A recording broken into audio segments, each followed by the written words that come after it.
네, 안녕하세요. 소몽입니다. 오늘은 소위 팡이라고 불리는 이 기업들의 주가 흐름에 우리가 주목해야 되는 이유에 대해서 간단히 말해보고자 합니다. 이 팡이라고 불리는 기업들은 이미 여러분이 잘 알고 계시겠지만 페이스북, 아마존, 그리고 넷플릭스, 구글의 첫 글자를 따서 만든 용어인데요. 왜 우리가 이 기업들의 주가 흐름에 주목해야 하냐면 이 한 장의 사진이 그 모든 걸 말해줍니다. 보시면 애플, 아마존, 알파벳, 구글을 가지고 있는 회사죠. 알파벳, 마이크로소프트, 페이스북, 거대 공룡 기업들의 덩치가 나머지 모든 회사들을 합친 것만큼이나 크다는 게 이 한 장의 사진이 말하고자 하는 바입니다. 그러니까 이 기업들의 주가의 흐름이 시장 전체에 상당한 영향을 미치기 때문에 우리는 어쩔 수 없이 이 기업들의 주가 흐름에 주목을 해야 합니다. 마켓워치에서 나온 기사를 제가 가져왔는데 거대 5개 테크 기업들이 나머지 282개 기업보다 더 가치가 크다, 이렇게 하면서 이 도표를 만들어줬어요. 그래서 더 궁금하신 분들은 제가 링크를 유튜브 하단에 달아놓을 테니까 직접 들어가셔서 확인해 보셔도 좋을 것 같습니다. 네, 그래서 미국의 3대 지수인 나스닥 지수를 추종하는 ETF 상품인 QQQ를 가져와 봤는데요. 여기 보시는 바와 같이 QQQ는 약 104개 정도의 기업들을 담고 있는 ETF입니다. 미국 시가총액 1위인 애플부터 마이크로소프트, 아마존, 구글, 페이스북 등 시가총액 상위 기업들을 담아놓고 있는데, 여기서 주목해야 될 점은 앞서 말씀드렸듯이 상위 10개 기업의 비중이 전체의 약 55%를 넘는다는 겁니다. 이미 과반을 차지하고 있죠. 그리고 상위 15개, 이게 15개거든요. 이 상위 15개 비중이 무려 63%에 달합니다. 이게 왜 문제가 되냐면 이 동그란 차트 전체가 100이라고 봤을 때 무려 기술 부분이 42%를 차지한다는 겁니다.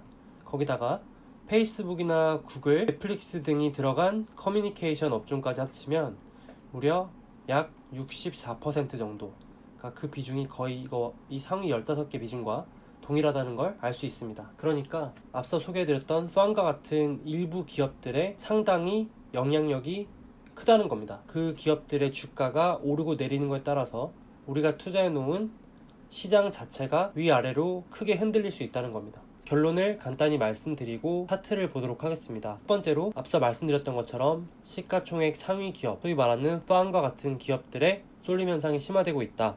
그런데 그게 왜 문제가 되냐면 우리가 투자하는 인덱스, 시장이라고 하죠. 시장의 흐름에 영향을 미칩니다. 나스닥 지수 전체에 투자해 놓으신 분께는 특히나 많은 영향을 미치겠죠. 거기다가 제가 앞서 찍어 놓은 영상에도 있는데 이번 강세장, 약 10년째 이어지고 있는 강세장의 주도주이기도 하기 때문에 이 주도주가 어떻게 흘러가는지를 잘 봐야 합니다. 역사적으로는 주도주가 꺾이면 그 강세장이 끝났다고 보기 때문이죠. 그래서 제 개인적으로는 물론 이런 예측은 아주 무의미합니다만은 기술 기업, 소위 말하는 제가 앞서 말씀드린 팡과 같은 기업들이 쉬어간다면 나스닥보다는 다른 기업들이 많이 들어있는 S&P 500이나 다우존스 지수와 같은 지수가 조금 더 유리할 확률이 있고, 혹은 타 업종, 그러니까 기술 업종이 아니라 코카콜라나 펩시와 같은 필수 소비재, 혹은 그동안 미중 무역 분쟁 때문에 주가가 주춤했던 산업재, 예를 들어 보잉이라든지 아니면 통신, 유틸리티, 리츠 등의 개별 기업 장세가 될 가능성이 매우 높다, 이렇게 보고 있습니다. 그래서 시가총액 상위 기업들 차트를 보면서 이번 영상은 마무리하도록 하겠습니다. 자, 현 시점 시가총액 1위 기업인 애플입니다. 차트는 이베스트 투자증권의 차트를 쓰고 있고요. 네, 애플의 차트를 보시면 파란색 선이 나타내는 단기 심리선, 그리고 초록색이 나타내는 중기 심리선, 핑크색이 나타내는 중장기 심리 지지선까지 모두 이탈한 상태이기 때문에 빠르게 한 번에 회복하기는 힘들 수 있다는 게 제 생각입니다. 시가총액 1위 기업인 애플이 주가가 랠리를 펼치지 못하고 쉬어간다면 그 기업이 속한 나스닥 지수도 당분간은 쉬어갈 확률이 있다, 이렇게 염두에 두시고 또 하나의 시나리오로 생각을 해두는 게 좋을 것 같습니다. 제가 차트를 볼 때 과거를 보면 도움이 많이 된다고 자꾸 강조를 하는데요. 애플도 마찬가지입니다. 과거로 차트를 조금 돌려보겠습니다. 2015년 7월 차트만 봐도 불과 3년 전이죠. 불과 약 3년 전입니다. 약 2년여 동안 애플이 큰 조정이 없었기 때문에 투자자들이 망각하고 있었는데 애플도 이렇게 주가가 흘러내리는 기간이 있었습니다. 그래서 이때도 마찬가지로 단기, 중기, 장기 지지선을 모두 이탈했기 때문에 흐지부지 지지부진한 모습을 보이다가 어느 정도 기간이 지나고 나서 다시 주가가 상승 트렌드로 돌아서는 걸 볼 수 있습니다. 그러니까 최악의 경우는 이렇게 짧지 않은 기간 동안 주가가 매우 지루하게 움직일 가능성도 염두에 두고 대응하는 게 좋겠습니다.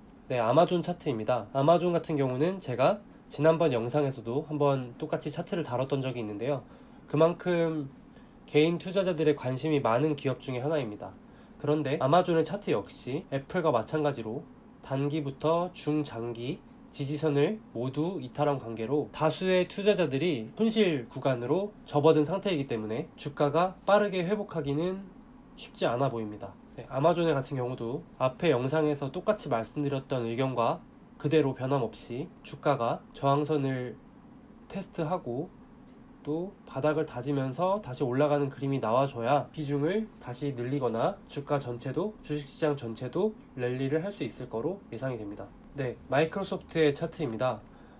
마이크로소프트는 빵에는 들어가지 않지만 나머지 기업들과 함께 이번 장세의 주도주라고 생각을 합니다.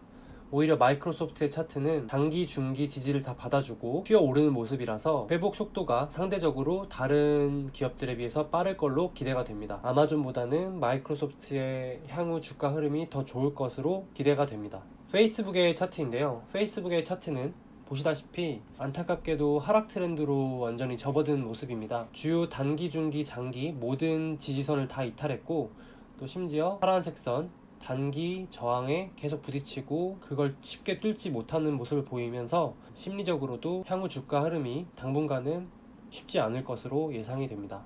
다음으로는 알파벳, 구글의 차트입니다. 알파벳 역시 지금 모든 지지선을 다 이탈했기 때문에 심리적으로도 매우 좋지 않은 상황이고 당분간 바로 급격한 회복이나 랠리는 펼치기 어렵고 18년 3, 4, 5월 이때 있던 것처럼 적어도 최소한 2번 바닥이 나와서 지지를 확인한 다음에 랠리를 펼칠 가능성이 매우 높은데 이거는 조급하게 대응하기보다는 기다렸다가 확인을 하고 이런 모습을 띄는지 확인을 하고 들어가도 전혀 늦지 않습니다.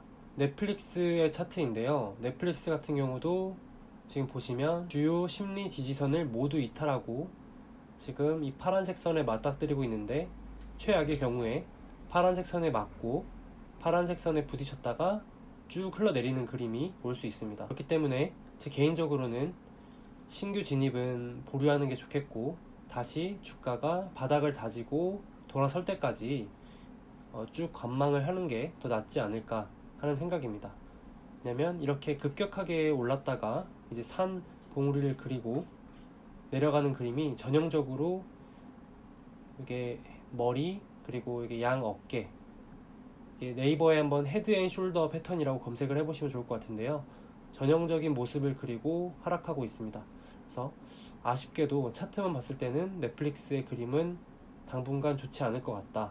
그래서 마지막으로 제가 오늘 간단히 빵 기업을 우리가 왜 봐야 되는지 또 말씀을 드렸는데 다시 한번 정리를 해보자면 아마존이나 애플, 구글, 페이스북, 넷플릭스 등의 기업들의 주가의 흐름이 전체 나스닥에 영향을 많이 미칠 수 있으니까 관심 있게 봐야 되고 그 기업들의 주가의 흐름이 좋지 않을 거라고 생각이 된다면 나스닥보다는 다른 지수들이나 다른 업종, 다른 영역의 개별 기업들의 비중을 싣는 게 조금 더 낫지 않을까 하는 게 제 결론입니다. 도움이 되셨길 바랍니다. 감사합니다.